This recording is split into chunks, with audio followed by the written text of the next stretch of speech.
Daniel chapter 6. It pleased Darius to set over the kingdom 120 satraps to be over the whole kingdom, and over these 3 governors, of whom Daniel was one, that the satrap might give account to them, so that the king would suffer no loss. Then this Daniel distinguished himself above the governors and satraps because an excellent spirit was in him, and the king gave thought to setting him over the whole realm.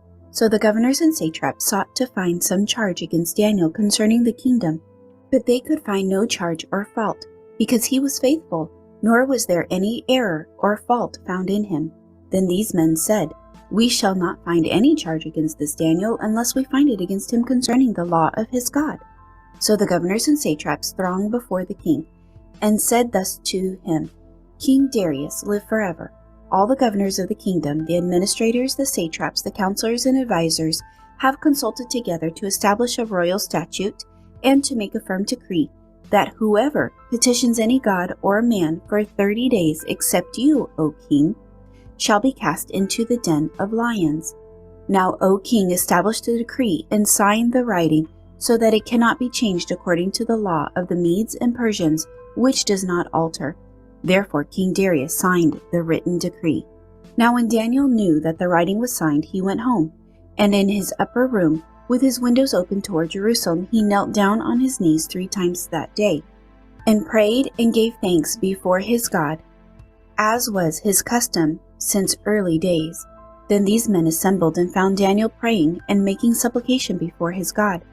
And they went before the king and spoke concerning the king's decree.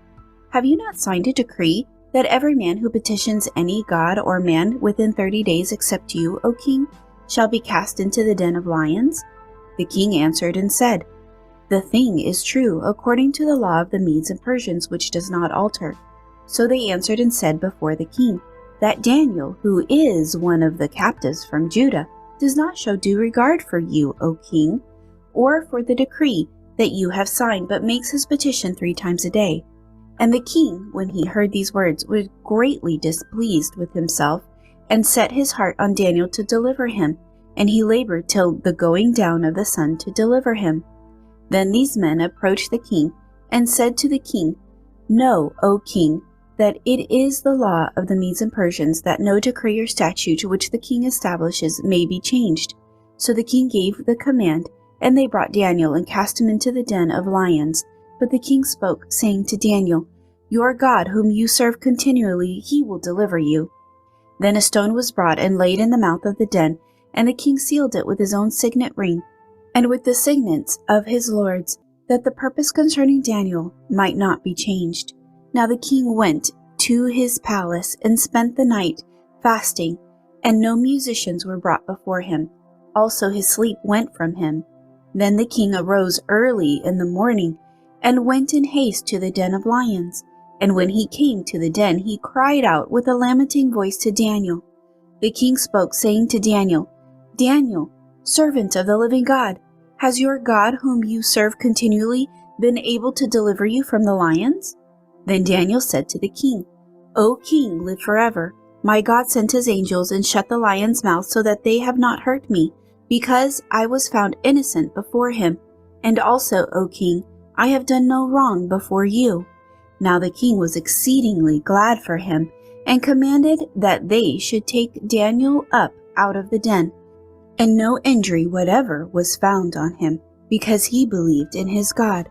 And the king gave the command, and they brought those men who had accused Daniel, and they cast them into the den of lions, them, their children, and their wives.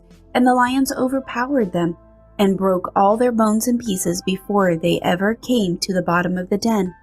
Then King Darius wrote, "To all peoples, nations, and language that dwell in all the earth, peace be multiplied to you.